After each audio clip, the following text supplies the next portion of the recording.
I do think it is immoral to shove a fetus out of the womb at 24 weeks when it's guaranteed either death or disability. At 24 weeks, I feel like it could be even, you know, Well, it's survive. Is Survive. there a good source for this? Because I've never heard of it before, and I'm really interested. So, is there a good source for the 70% like disability risk at 24-week induction abortion? Yeah, you can check out actually growth charts. So in the last few weeks from 25 to about, the last few weeks of pregnancy, that's actually when you develop the vital organs like your lungs, your liver, your eyes, all this stuff. So when you cut off the supply of, blood, nutrients, placental support to the fetus, it doesn't develop all that stuff. So I've actually had a lot of friends that have had babies that early, and their lungs are so underdeveloped that they're on a vent their whole life. They can't, live what people would call a life of integrity, a life of fullness, because they have all these disabilities because they couldn't finish developing. Oh, so you can look up a developmental chart to see that. No, I meant like the 70% risk of disability of induction abortion at 24 weeks. Mustafa, I think you brought it up first. Do you have a good source for that? Yeah, there's varying sources. You can look at the NICU. You can also look at a report that was done from the Australian and New Zealand Neonatal Network in 2018. You can look at the Lancet Child and Adolescent Health paper that was also released in 2019 by Cheong.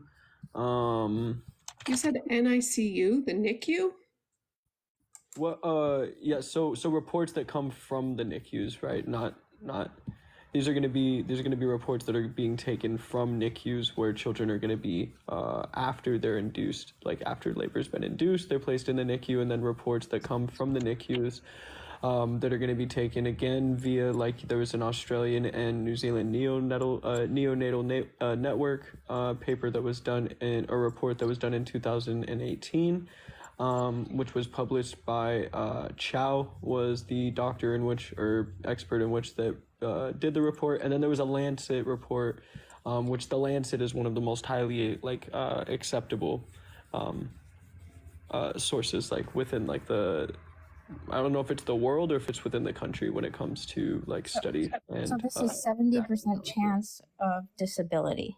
It varies. It varies, definitely dependent. It's hard to get a comprehensive estimate, but we see instances where there can be, between 60 to 70 chances, and it's going to depend upon percent chances, and it's going to depend upon the disabilities. Are you sure you're not mixing that up with like the survival rate? No. At 24 weeks? This is going to vary between mild, moderate, and severe disabilities. Severe disabilities are going to have anywhere from around a 25 to 40% chance.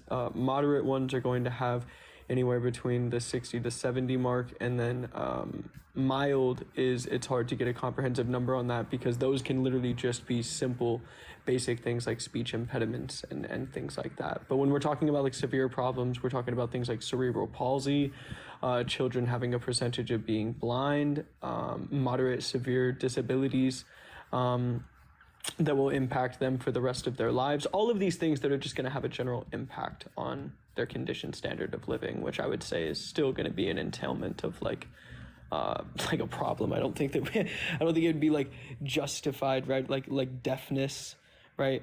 I don't think like any of these things are going to be something that we would say like knowingly we should inflict upon our children, right? That's only the point that's being made here.